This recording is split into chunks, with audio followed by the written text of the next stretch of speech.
राशि से बनने वाला एक ट्राइन का अलग है, but this is known as कि भाई ये पहले भाव से बनने वाला ट्राइन हमेशा 159 है। जैसे कि पहले भाव में यहाँ 5 नंबर की राशि है, तो यहाँ पर कौन सी राशि होगी? 9 होगा, और यहाँ पर 1 होगा। तो ये 5 9 ये एक ट्राइन कहलाया जाएगा। समझ गए? यदि यहाँ पर 5 नंबर का लगन आ जाता है तो 9 नंबर की राशि यहाँ पर होगी, और 1 नंबर की राशि यहाँ पर होगी, पर कहलाया ये एक ट्राइन जाएगा कि ये लगन का ट्राइन है। ठीक है, लगन का ट्राइन। इसी तरीके से जब हम इन ट्राइन को किस तरीके से समझते हैं, ट्राइन क्या है? किसी भी कुंडली के अंदर ये एक ट्राइन है, ये एक ट्राइन है, ये एक ट्राइन है, और 4 ये, और 12 ये एक ट्राइन है। समझ गए? अलग अलग बनाऊं या एक में समझ आ रही है? ये फर्स्ट ट्राइन है, ये सेकंड ट्राइन है, ये थर्ड ट्राइन है, और ये फोर्थ ट्राइन। ये समझ आ रहा है? अब आ रहा है? Yes ma'am. समझ आया? 4 से बनने वाला 4 8 12, 3 से बनने वाला 3 7 11, 2 से बनने वाला 2 6 10, और 1 से बनने वाला 1 5 9।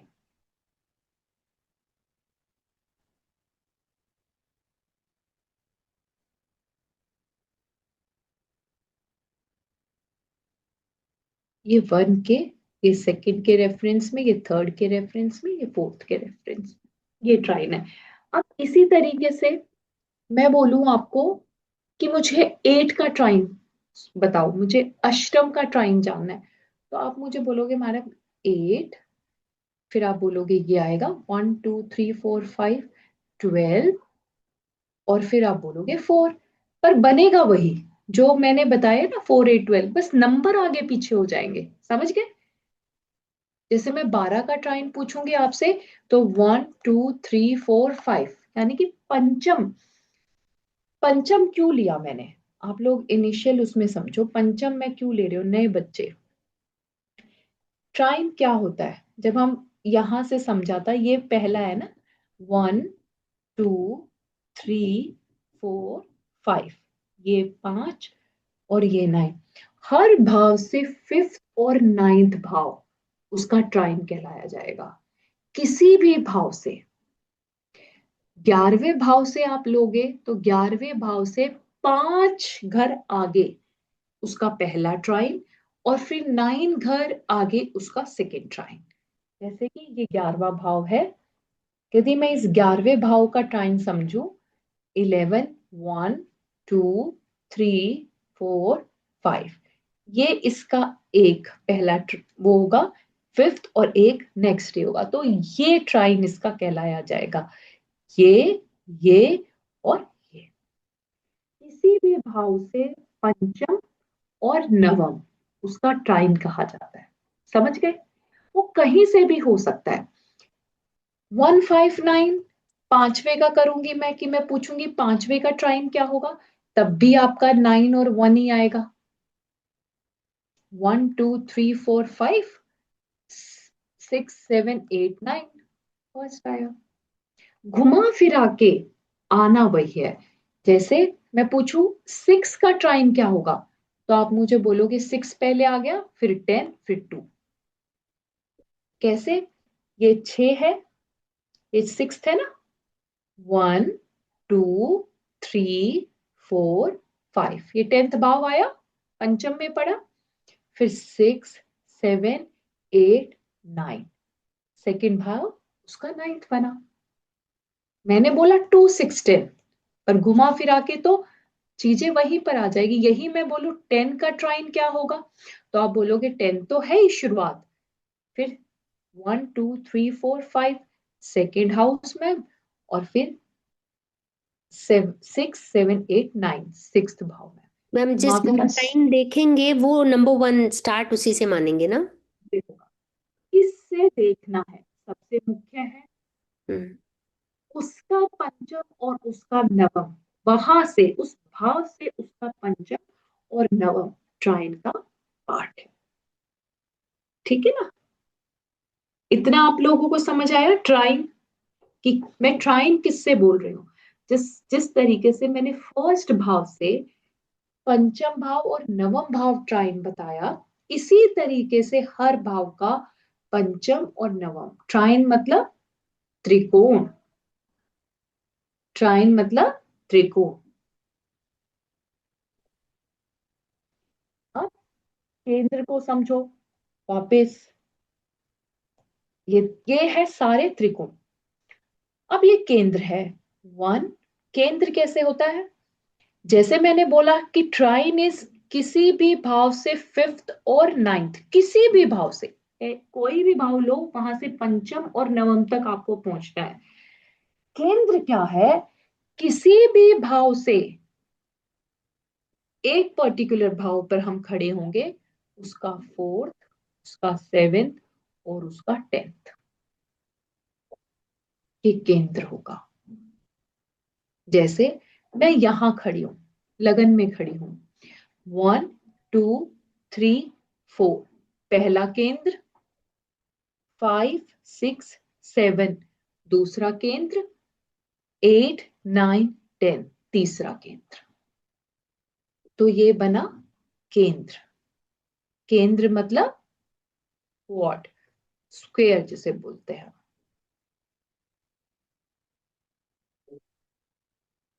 और ये बनता है, जो पहले था वो था ट्रायंगल, ये था जो मैंने पहले कॉन्सेप्ट करवाया।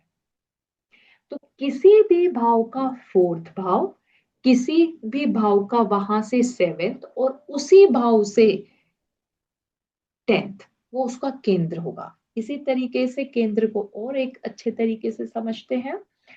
मैंने बोला कि 11th का केंद्र क्या है, 11th भाव का केंद्र क्या है?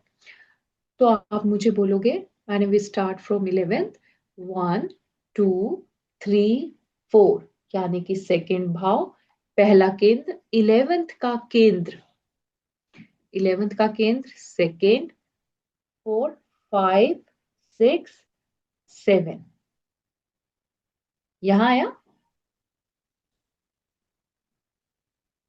तो पंचम और 8 9 10। अब देखो, ये ये ये ये स्फीयर बन गया। 11वें से शुरुआत की थी ना हमने, ये देखो 11वें से शुरुआत की, फर्स्ट 7 10,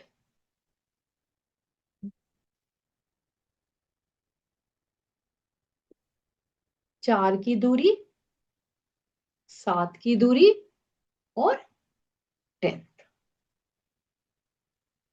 और समझ लेते हैं ताकि क्लियर हो जाए।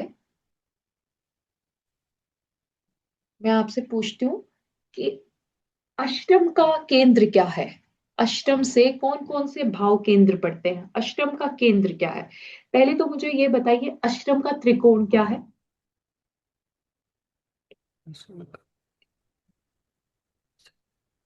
अष्टम का त्रिकोण क्या पड़ रहा है? 8 4 8 12 12th house and 4th house. Very 8 very good. ये 1 2 3 4 5 8 6 7 8 9, यानी कि ये तो पड़ा त्रिकोण। यानी कि अष्टम से पंचम भाव और उसका नवम भाव क्या बनेगा? त्रिकोण। पुनीता जी समझ आ गया? चलो, अब इसी अष्टम का मुझे केंद्र बताइए कि मैडम इस अष्टम से केंद्र क्या है? ये है अष्टम। अब केंद्र बताओ यहां से मुझे। मैम 8 11 12th दूसरा भाव, ट्वेल्थ दूसरा रहेगा फोर्थ भाव। मैंने और बोला केंद्र होता है, ये केंद्र है। आप देखो जब हम काल पुरुष का देखते हैं ना, काल 11th पुरुष में देखो ये भाव, ध्यान से सुनो, मैं ये भाव केंद्र कहाँ से आया, काल पुरुष के। ये देखो ये स्क्वायर बन रहा है ना, ये बन रहा है ना, ये फर्स्ट, ये फोर, ये फर्स्ट, ये फोर, ये सेवन और ये 10, ये एक स्क्वायर है, ये केंद्र है। इसी तरीके से अष्टम का मुझे बताना है। जब मैं पहले से 4 घर आगे आई तो मुझे 8वें घर से भी 4 घर आगे जाना है ना केंद्र के लिए। 11th भाव हुआ। 1 2 मैम 3 8 11 2 4 5 8 11 कहाँ से आया, 11 तो 3 है ना। 1 2 3 4। मैम 8 से तो 4 नंबर पे पड़ रहा है ना 11। नहीं ना, 1 8वें से 11th भाव आएगा ना fourth। एक, हाँ हाँ करेक्ट, 1 2 3 4। और फिर ठीक है, होगा सेकंड भाव उसके बाद। फिर सेकंड और फिर 5। हाँ 5 अब मैं इसको देखो, ये ये ये और ये, करेक्ट बन गया, केंद्र बन गया। यानी कि अष्टम का केंद्र क्या है। अब केंद्र और त्रिकोण को समझो, बहुत इंपॉर्टेंट है। केंद्र क्या है और त्रिकोण क्या है। ऐसा बोला जाता है केंद्र और त्रिकोण जब आपस में मिल जाते हैं तो वो क्या बनाते हैं, राज योग। क्यों, केंद्र क्या है, विष्णु स्थान, और त्रिकोण क्या है, लक्ष्मी स्थान। और वो दोनों मिलके क्या बना रहे हैं, राजयोग। ऐसा हमारे पूरे ज्योतिष के उसके में बोला ना, केंद्र त्रिकोण का मालिक इकट्ठे बैठे हैं, ये राजयोग है। तो अब किसी भी पर्टिकुलर भाव से जब मैं अष्टम का केंद्र और अष्टम का त्रिकोण भी, और अष्टम की मुझे देखना है कि मैं अकल्ट में कितना अच्छा करूंगी, मुझे इनहेरिटेंस कितना अच्छा मिलेगा, तो आप कहां से देखोगे, अष्टम को ही तो हम पकड़ेंगे ना, क्योंकि अष्टम की देन है वो। तो अष्टम का केंद्र और त्रिकोण बहुत इंपॉर्टेंट हो गया। ये अष्टम का केंद्र और त्रिकोण is a very important concept. क्यों, क्योंकि वो तो राजयोग बनाता है। जिस तरीके से लेडीज एंड जेंटलमैन, बहुत अच्छे तरीके से आप समझो कि मैंने काल पुरुष का जब फर्स्ट बनाया था, आपको ये समझाया था कि ये त्रिकोण या केंद्र और 10वां, जब लग्नेश और दशमेश बैठते हैं इकट्ठे तो वो बहुत अच्छा राजयोग बनाता है कि अपने बलबूते पे कर्म करेंगे। ये मैंने बताया था आप लोगों को ना। जब लग्नेश और भाग्येश का आपस में संबंध होता है, यानी कि एक लगन या त्रिकोण और त्रिकोण के स्वामी के साथ जब आपस में मिलते हैं तो अगेन ये एक बहुत अच्छा योग है।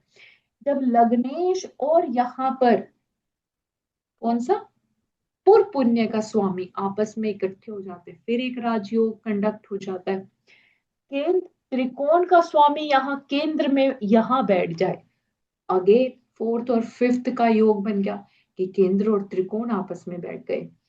फिर हम बोलते हैं कि नवमेश दशमेश में इस तरीके से ये आपस में घूम जाते हैं। 10th 7th का स्वामी लगन में आके बैठ गया, या 7th का स्वामी 5th में आके बैठ गया। ये अच्छे राजयोगों के अंदर कैलकुलेशन होती है इनकी। क्यों, लेडीज एंड जेंटलमैन, ऐसा कहा जाता है कि लक्ष्मी प्लस विष्णु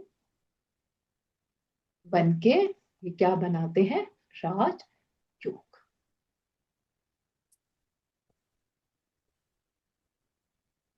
जब हम लगन से ये सारी बातों की विवेचना करते हैं तो लेडीज एंड जेंटलमैन, जब मैं किसी इंसान के अलग अलग भाव को हम पढ़ेंगे, ऐसा बोलेंगे कि मैं घर कब खरीदूंगी, है ना, मैं फॉरेन कब जाऊंगी, तो मेरे लिए वो पर्टिकुलर भाव बहुत इंपॉर्टेंट हो जाएगा अंजू जी, क्योंकि बात 12वें भाव की फॉरेन की जा रही है। तुझे फॉरेन के बनने वाले योगों को देखना है कुंडली के अंदर कि उसने किस तरीके से योग बनाए हुए हैं।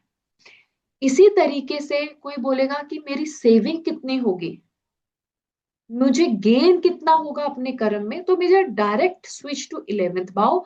सेविंग के लिए आई डायरेक्ट स्विच टू सेकेंड भाव, क्योंकि सेविंग का भाव कौन सा होता है, दूसरा। और गेन के लिए कौन सा भाव देखा जाता है, 11th। मेरे फ्रेंड से मेरी कितनी अच्छी बन पाएगी, मेरे बच्चे से मेरी कितनी अच्छी बन पाएगी, मुझे 5th भाव से बनने वाले योग देखने हैं। अभी मैंने कारक कहीं इंक्लूड नहीं किया, सिर्फ हम योगों की परिभाषा थ्रू त्रिकोण और केंद्र समझ रहे हैं। खाली हम लगन के हिसाब से केंद्र और त्रिकोण को पढ़ते हैं। दिस इज ऑल अबाउट काल पुरुष। काल पुरुष क्या है, काल पुरुष वो चक्कर है, वो सुई है जो हर तरीके से रोटेट करती है। यदि इस रोटेशन समय है ना, काल, व्हाट इज काल, काल समय है अर्जुन जी, समय रुकता है। यानी कि काल पुरुष का जो हम चक्कर ऐसा समझ रहे हैं कि ये एक भाव से और त्रिकोण और केंद्र, तो ये हमारी सोच छोटी है, यानी कि हमने उस समय को रोक दिया है। मैं बोल रही हूँ नहीं नहीं, आप सेकंड से भी देखो, आप थर्ड से भी केंद्र त्रिकोण देखो, आप फोर्थ से भी केंद्र त्रिकोण देखो, आप 5th से भी केंद्र त्रिकोण देखो, क्योंकि दिस इज काल चक्र। ये समय है, ये गति है, ये चलायमान है, ये रुक नहीं रहा। तो कैसे हम खाली लगन के हिसाब से सारी चीजें देखेंगे, हम हर हिसाब से देखेंगे। ठीक है, सप्तम के हिसाब से यदि मुझे मेरे स्पाउस के जीवन के बारे में जानना है, तो मेरा सबसे प्राइमरी जो सेक्टर देखने का पार्ट होगा उस कुंडली के अंदर, वो मोस्ट इंपॉर्टेंट 7th ही है, जो आप लोग जानते हैं कि भाई सप्तम देखना है, शादी पूछ रहे हैं वो, है ना। अब कोई इंसान बिल्कुल ही अपाहिज है, ऑटिस्टिक है, या उसको कुछ कितनी बड़ी बीमारी है, तब लगन ही कमजोर स्थिति के अंदर है, तो एक अलग बात है। अदरवाइज सप्तम, यदि शादी के लिए हमसे बात की गई है तो हम सप्तम भाव को देखेंगे। अब सप्तम भाव कितना केंद्र, उस भाव से कितना केंद्र और त्रिकोण को अपने अंदर समाया है, उतना ही स्ट्रॉन्ग आपके पति होगा या पत्नी होगी। जिस तरीके से मैं, जितना केंद्र त्रिकोण को लगन, जितना केंद्र त्रिकोण का बनेगा, हम सप्तम से उसका केंद्र त्रिकोण देखेंगे ना लेडीज एंड जेंटलमैन, आप उसको लगन से नहीं देखोगे। सप्तम का केंद्र क्या बनेगा, सप्तम का केंद्र 10वां भाव,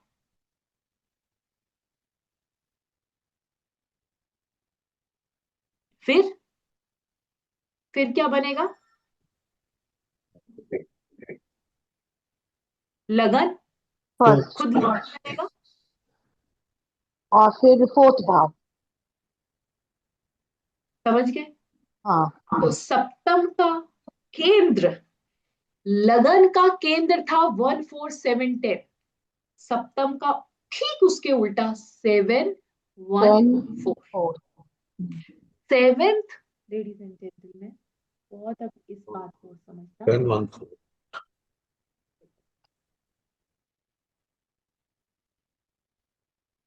ये है अंजू जी, ठीक है, ये अंजू जी के हस्बैंड,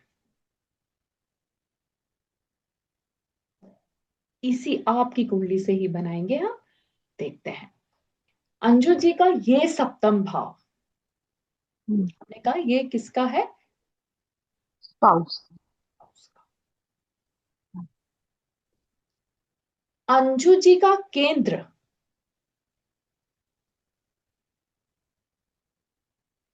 अंजू जी का केंद्र पड़ रहा है ये ये ये ये, केंद्र के अंदर उनका घर, उनका स्पाउस, उनका कर्म, और खुद अंजू जी। ठीक है, ये है। इस तरीके से मैं जब स्पाउस का पढ़ूंगी तो स्पाउस के लिए ये उनका घर, ये उनका स्पाउस, ये उनका कर्म।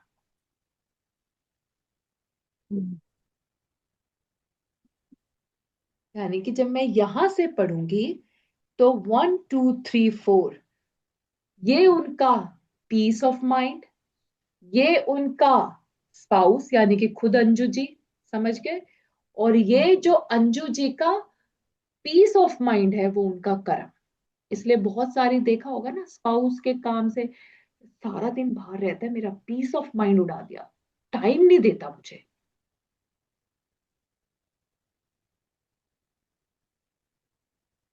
तो यहां से ठीक उसका उल्टा उसका केंद्र बन जाता है। जो आप लोगों का अलग तरीके से चल रहा है, स्पाउस के रेफरेंस से वो ठीक घूम जाता है। इतना किसी को समझने में यदि कोई भी प्रॉब्लम है तो प्लीज मुझे बताइए पहले। पुनीता जी, समझ आ रहा है? सबको समझ आ रहा है? आगे मैम बढ़े। Ma'am yes. इसका ये जो हस्बैंड का बताया वो थोड़ा बताए जरा वापस बताएंगे प्लीज। ये स्पाउस है, ये स्पाउस का, जैसे अंजू जी का ये उनकी हाँ पर्सनालिटी है, तो ये स्पाउस की पर्सनालिटी है। ये अंजू जी का पीस ऑफ माइंड है ना, मन लेते हैं ना इसमें से। तो ये पीस ऑफ माइंड 1 2 3 4 ये स्पाउस का पीस ऑफ माइंड है। ये अंजू जी का स्पाउस है, तो स्पाउस की अंजू जी उनका लगन है। स्पाउस जो piece of mind Anju ji का है वो स्पाउस का कर्म है। मैं कितने कर्म करने के लिए आया हूं, तो इसीलिए उन दोनों के कर्मा, उन दोनों के केंद्र, हस्बैंड और वाइफ का केंद्र कर्म एक दूसरे पे आधारित होता है। बोलते हैं ये दो इंटरचेंज इंटरचेंज हो जाता है मतलब। इंटरचेंज तो होता है। बिल्कुल, इनका कर्म ये है तो स्पाउस का कर्म ये है। जैसे ये अंजू जी का कर्म है, उनके स्पाउस का कर्म ये है। अंजू जी खुद ये है, स्पाउस ये है। उन अंजू जी का कर्म स्पाउस का पीस है, अंजू जी का पीस स्पाउस का कर्म है। तो बोलते हैं ना एक दूसरे पे आधारित रहते हैं ये, है ना, एक दूसरे पर आधारित है ये लोग। इसी तरीके से, क्योंकि ये एक इजी कॉन्सेप्ट है हस्बैंड और वाइफ का समझाने के लिए, इसी तरीके से हर भाव से उसका केंद्र और त्रिकोण बहुत इंपॉर्टेंट पार्ट है। जैसे कि अब इसी में मैं जब त्रिकोण की विवेचना को ऐड कर देती हूँ, फॉर एग्जाम्पल दिस इज पूर्व पुण्य, उसी पूर्व पुण्य के बदौलत आपके बच्चे जन्म लेते हैं।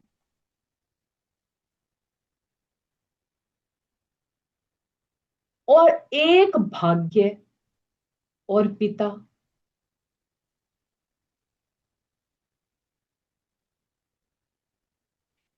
भाग्य बन के आता है आपके पिता, पूर्व पुण्य के यानी कि त्रिकोण जो लक्ष्मी है, बोलते हैं कि मेरे घर की सब कुछ है, बच्चे मेरे सब कुछ,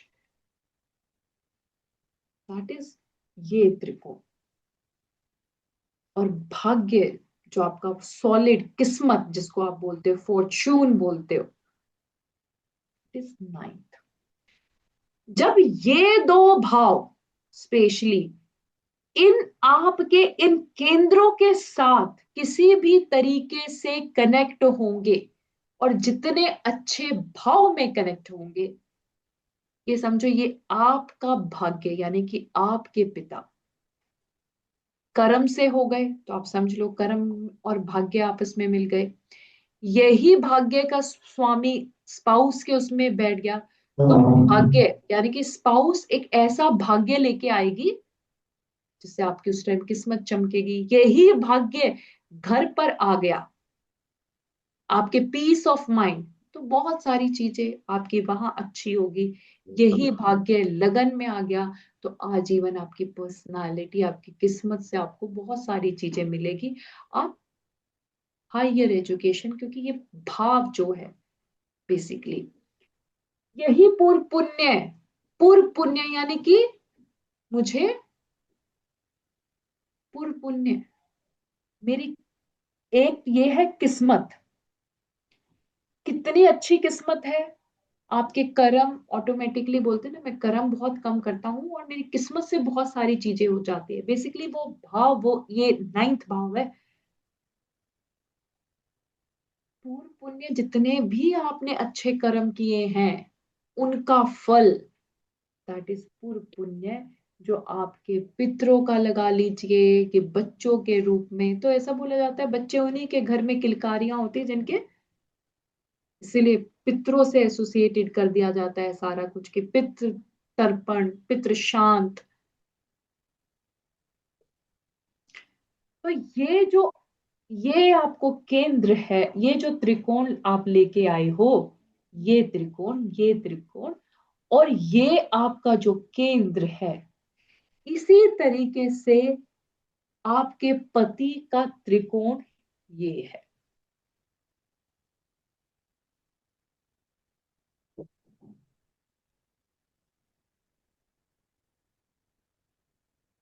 समझ गए? आपके पति का त्रिकोण भी समझ लिया आपने? केंद्र तो मैंने पहले ही बता दिया।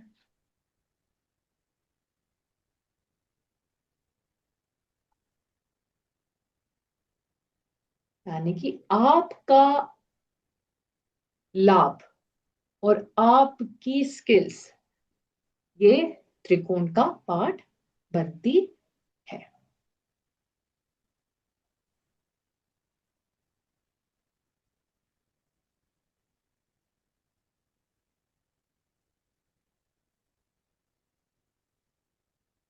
जैसे लाभ के साथ क्यों ये भाव क्यों आता है?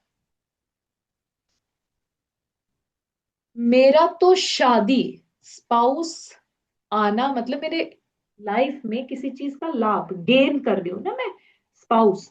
जब मेरी इसके साथ मेरी शादी होगी तो यानी कि ये क्या है, मेरा गेन हो रहा है ना। पर इस स्पाउस का वो क्या है, क्राइम। पूर्व पुण्य। हाँ। स्पाउस का क्या हो गया, वो पूर्व पुण्य। तो इसीलिए शादी के अंदर 11th भाव की बहुत बड़ी विवेचना है, क्योंकि आपका लाभ और पति का, स्पाउस का पूर्व पुण्य है।